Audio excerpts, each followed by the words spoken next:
containers behind us? Everything. Longshoremen telling me some of these containers have been sitting here for 6 months, with a shortage of truck drivers to get the goods on the highway and into stores. It's not just making things harder to find, it's making them more expensive. Today, we face an economy that's in transition. And as part of that transition, we are seeing high prices for some of the things that people have to buy. But the reality is that the only way we're going to get to a place where we work through this transition is if everyone in America and everyone around the world gets vaccinated.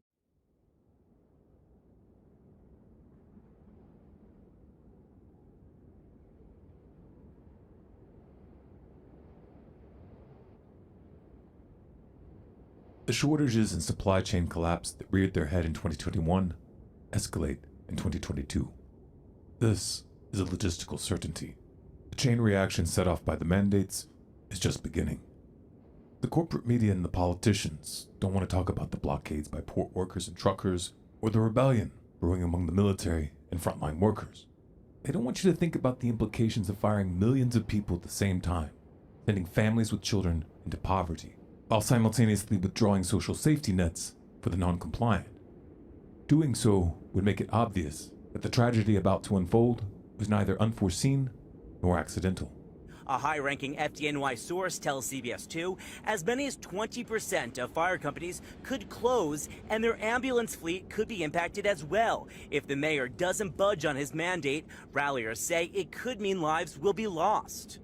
This is really an absolutely unnecessary threat to the lives of New Yorkers. There is no crisis. Right now, 8% of New York City firefighters are out with fire-related injuries, and 1/16 of that number is out with COVID.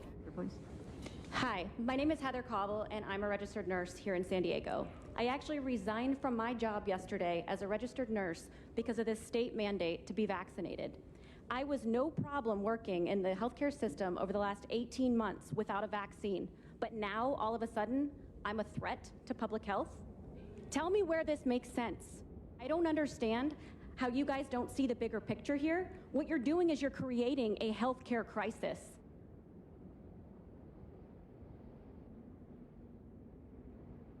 If the clowns running this circus get their way in your country, food rationing and social benefits will be tied to health passports. Troublemakers will disappear into quarantine. Regional and selective lockdowns will put the non-compliant under house arrest. Contact tracing and forced testing for any illness deemed a risk to public health provides the perfect smokescreen for a crackdown on dissent. Austria is warning people unvaccinated against COVID-19 that they could be put into lockdown if hospital intensive care units come under too much strain. This isn't just a power grab being attempted here. It has all of the hallmarks of something far more ominous. If you want it spelled out, look up the Georgia Guidestones. This operation has been planned for years, and it is scheduled to continue into the late 2020s. Food crisis and multiple rounds of coercive experimentation will be accompanied by events that shut down critical infrastructure and communications. It's pretty obvious who will be blamed for these events, and it's also pretty obvious what comes next. If all were to go according to plan, by the end of this crisis, the political, corporate, and religious elites would have ushered in a global dictatorship that endures for generations. Their fourth industrial revolution would be implemented by sleight of hand and brute force.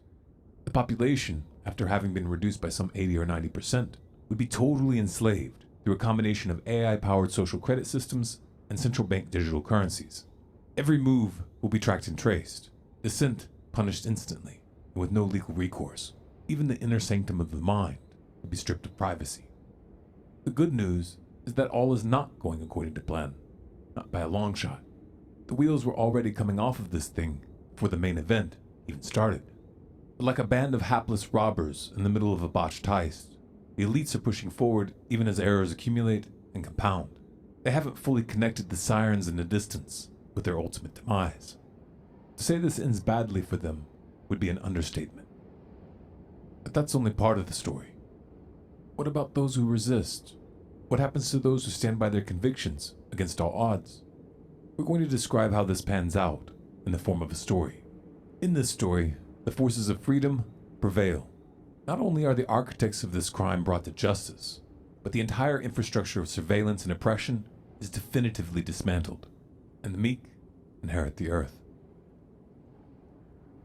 In the early days of the new Iron Curtain, all of humanity faced an existential choice. Would they hand over their bodily autonomy and most basic rights to maintain the comforts of the modern world? Would they become complicit in an atrocity in an attempt to save themselves? Or would they follow their hearts and do what is right, even at great sacrifice? This was not a decision that would just affect their own lives. It would determine what kind of world they'd leave behind. For many, families with children in particular, this dilemma was terrifying. They were looking down the barrel of homelessness, poverty, and expulsion from society. Even leaving the country without a medical procedure was now illegal in many jurisdictions, and it was becoming increasingly clear that forced procedures were never really off the table. Scary stuff. For some, the stress would prove too much. The mental health crisis that had been festering since the pandemic would suddenly go parabolic. This was a wild card variable that the elite had not properly accounted for. When faced with losing everything, the human psyche can enter an altered state. Medical professionals would typically diagnose this as shock. But from a spiritual perspective, our connection to our bodies is shaken. That sense of distance from the physical is literal. The veil between the worlds grows thin. Taken to an extreme, humans, like many animals, can actually die from a serious fright. Fear is the first enemy. It shuts down the creative and rational parts of the brain. It prevents one from seeing the solutions right before their eyes. It was fear that got you into this mess. The cowardice and conformity of a lost generation made it possible. These infantilized adults who hide from all danger and would do anything and everything to protect the mortal coil did not fare so well in the coming chapters.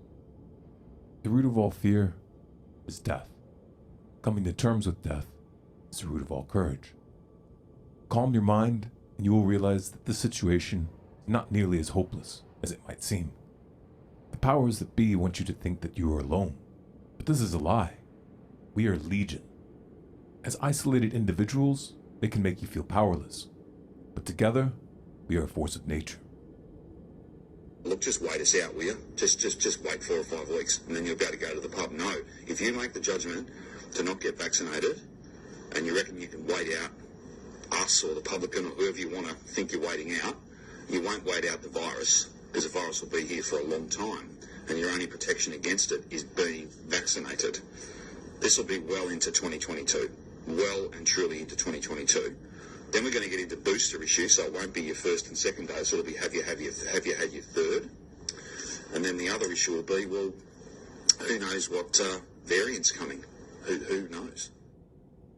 These lily-handed elites who've never worked an honest day in their lives want to kick millions of intelligent, free-thinking individuals out of the workforce? They think we need them so much that we'll eventually give in? I don't think so. What if, instead of groveling at their feet, we withdraw all support? What if the suddenly unemployed built an alternative economy in parallel? What if instead of just complaining, they disobey?